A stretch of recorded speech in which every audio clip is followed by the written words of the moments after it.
So, right side. Okay, so I'm Chris Barnes from earlier as well, based in tenure track at here and in Aarhus.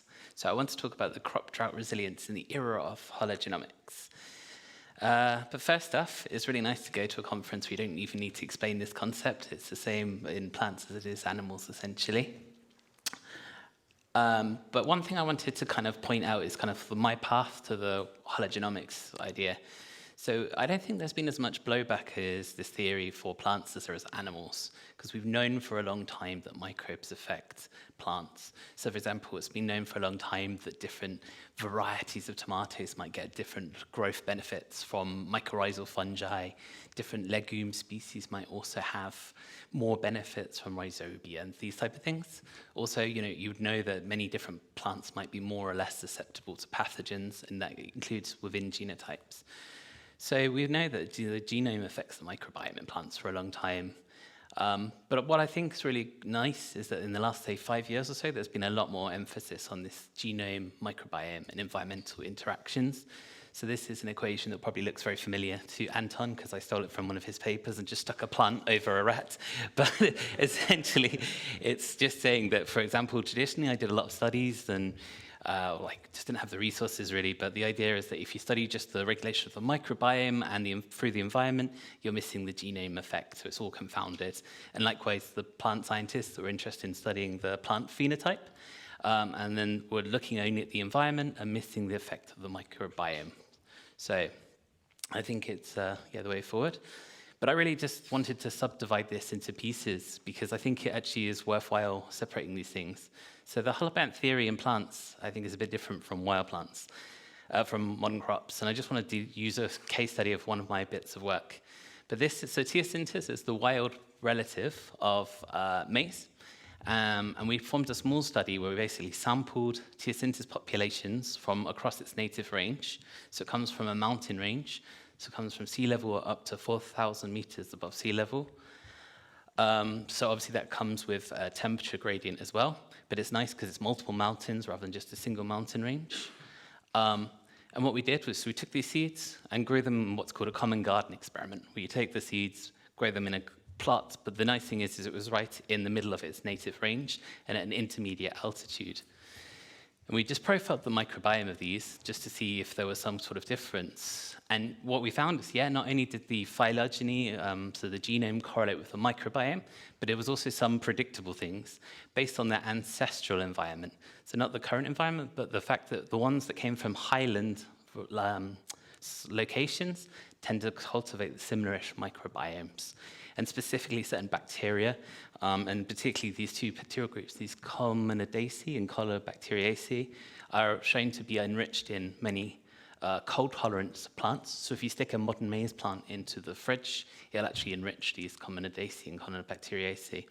So we really think it's associated with cold tolerance, which is really nice because what it does is it goes beyond the idea that the genome is not just varying based on, the microbiome is not just varying on the genome and coincidentally, but it could even be linked to its function, so it's shaping the microbiome towards a certain function.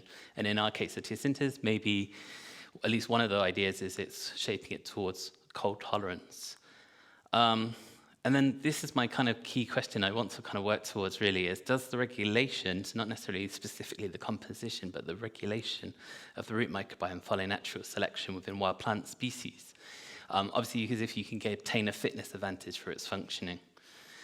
What's really cool is that in many plants, there's these what's called early land races. So, for example, here you have the modern maize growing at the front, and then behind it is this giant Jela maize land race. So what these land races were developed over thousands of years by Mesoamericans, indigenous peoples, but they're kind of kept going to this day and sometimes grown alongside each other. And so they were bred with their environment over a long period of time. And what's cool is that one of my collaborators, Rory Sawyers, based in Penn as well, found this really nice study of the land races and showed that their root morphology followed the pattern of the wild relatives, so the root diameter, for example. And then there was a study which was very recent, which basically used these land races and showed that the root microbiome of these land races essentially looked like they had some kind of correlation with their ancestral environment, and they were getting benefits from them. So it was just a much bigger scale project than mine, and it had some functional tests. And it was really neat. So then going to fully modern crops. Well, do these things apply to modern crops? Going back to the teosynthesis project, these green dots, so this is an ordination, we've seen lots of these today, I guess, but the green dots is the teosynthesis, and it's from the whole mountain range, and this is, I should say, it's just 16S data. And then the red dots is one specific modern landrace that's super inbred and very low genetic diversity, and then the orange dots are also a super inbred modern landrace. And they cluster differently, and it seems that they do have completely different microbiomes. And we kind of think that they're not really. So everyone knows that in terms of plant sciences, that modern crops are super different compared to wild relatives. And I think that they're kind of decoupled from natural selection. So this is what it just looks like, for example. This is the seed head of teosynthesis. So it's nice and small. It's only 5 centimeters long, and about 0.02 grams is a seed. For modern maize, it's about 20 centimeters long and 0.4 grams per seed. So that's the equivalent of a person being 6.4 meters tall and weighing 1.4 tons. So I think it probably explains why they might behave kind of differently. And the roots are no exception. So the root networks of ancestors also behave very dissimilarly to the modern crop ones. So I kind of have this idea, and this is very speculative, so sorry. But it's an idea that I have, the idea that wild relatives have slowly evolved with their environment. And actually, early land races, especially in maize or maize examples, seem to have followed sort of a slow evolution with their environment and might better utilize microbes than modern crops, which have, as Jos was mentioning earlier, but kind of had luxury conditions where they've been given tons of nutrients, tons of fertilizer. And so maybe there hasn't been some selection on the root microbiome. And so this leads me to my kind of ongoing work, and this is one of my big projects at the moment, is this Willem Young Investigator Grant. So we're going to actually study the kind of evolution of the root microbiome and the regulation with drought of modern maize, but also other cereal crops, and then teosynthers and the closely related wild relatives. So basically studying the effect of habitats and genome across the domestication spectrum, and also using native and agricultural microbiomes as well. So lots of overlap. But actually, one of the main things I wanted to talk about in terms of this project is something called barley microbreed. So this is a large EU-funded project, with 8 partners involved, including Aarhus and Copenhagen, which is both me, but also Meta and a few others who are in the audience. And what we want to do in barley microbreed is essentially use a hologenomic approach to improve the drought tolerance of barley. So barley is known as the last crop before the desert because there's certain varieties that are particularly drought tolerant. However, it's not the same lines that are also the most high yielding. So can we use like a hologenomic approach to strategically improve the drought tolerance of very high producing lines? So plugging it into sort of our equation I was mentioning earlier, but you have these elite barley lines, so that's your genome variation. And these can come from the sort of North African ones that are very hardy and drought tolerant to sort of more Central European lines, which are a lot more drought susceptible, but more higher yielding. And then we have root microbiomes, which will be taken from the field. And then we have drought, which is our environmental parameter in this formula. And that's done by taking samples from 2 different countries. So we have samples from Morocco and Lebanon, which are kind of our drought-prone areas. And then we have Austria, which is our less drought-prone thing. And then the phenotype is actually just yield. So can we improve the yield in this approach? So what we have to do is, this project is about 2 years in. What we have is SNP data from 400 barley cultivars and whole genome sequences for 50 of them. And what we have done is taken microbiome data from the field. So this is maybe I can go back and forward. But this is one of the sort of plots of land. So we have at any given time, this is one genotype that we've grown as a block to sort of simulate field conditions. And we've had 400 blocks and 600 replicates of this in each of one of the countries, so Austria and the drought-prone sites as well. So a lot of work. That's the microbiome. And then drought stress, based on country. And we do some lab experiments just to confirm this. And the end result is what we want to do is identify SNPs or gene variants that are associated with regulating the microbiome and specifically the microbiome-mediated drought tolerance. So lots of computational modeling. So this was the field sites. This is my contribution, which was growing some stuff in the lab for genome sequencing. So I feel a bit lazy by comparison because it was I think it was 1,200 of these blocks in both countries growing at the same time, repeated twice. So it's an awful lot of work. But if we can identify a SNP or a gene variant that's associated with microbial-mediated drought tolerance, we can actually do targeted mutagenesis. So going in and using CRISPR-Cas, for example, to manipulate the genome, see if your microbiome is affected compared to the wild type, and also whether drought tolerance is affected too. And then if we're going to do some functional root profiling and metabolomics, and hopefully through those combinations we can actually get some mechanistic insight. So how is the microbiome mediated and by what approaches? And it's given up on me. Oh, yes. Here we go, thanks. Okay, so one thing is if we actually do achieve this, we will have to, basically you can't obviously use GMO, but if we want to then take this to implementing this approach, there's actually something called speed breeding. So what you can do is have 5 generations of barley grown within a single year.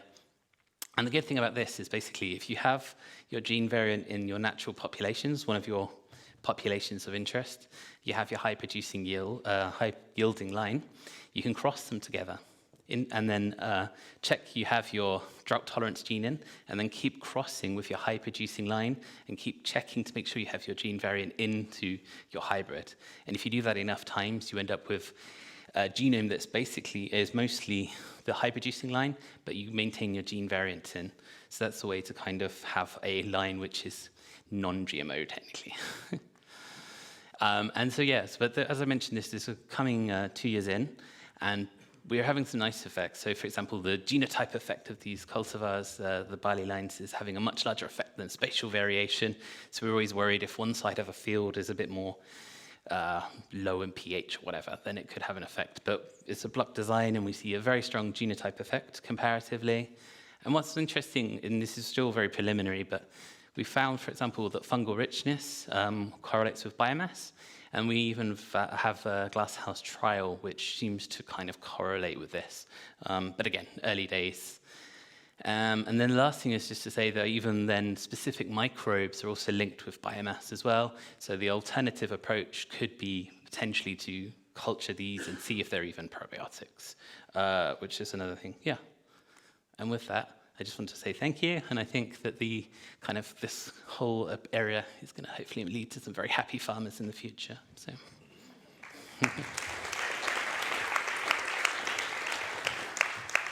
Thanks, Chris. We have time for a question or two, if there is any. Over Tiff, can somebody get to her?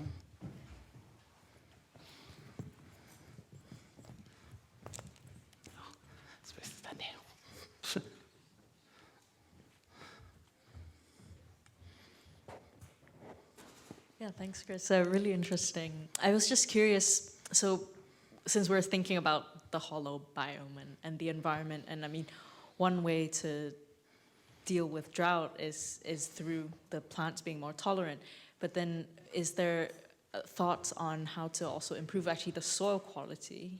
And that could also, the microbes can also do that, so just wondering. Yeah. So that's been, for a long time, a kind of key area people have been looking at. And for example, reducing tilling on things like this, but that actually doesn't have a big effect. And then the stuff that has a big effect, for example, like reducing fertilizer, also then has a big effect on the yields, so then people don't want to implement it. So, yeah. So I think that changing the soil environment is challenging, but people can do it if we find ways which don't negatively affect yields. So, yeah. Thanks. At the very far back.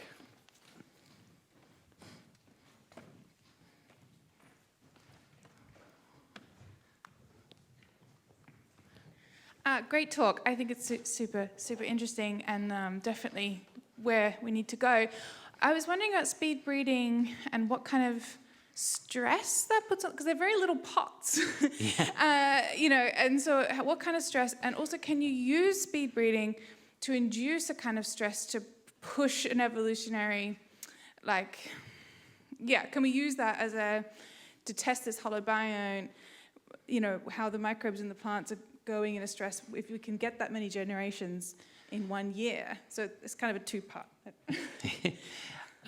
Yeah, I mean, obviously the genome won't be, it's just being hybridized, so it shouldn't really be affected. However, the epigenome, which is a whole nother talk, is going to be massively affected and will be very interesting. Yeah, I guess the whole thing is a bit weird because we do all this to avoid GMO, but it's far from natural ether. So, but yeah, you could, if you wanted a certain genome, you could just do it in any plant species technically. I mean, trees or whatever, it's still going to take many years to mature, but yeah. Sorry, that was somewhat of an answer. Yeah. Yeah. Okay. Well, with that, thank you, Chris. We'll switch over.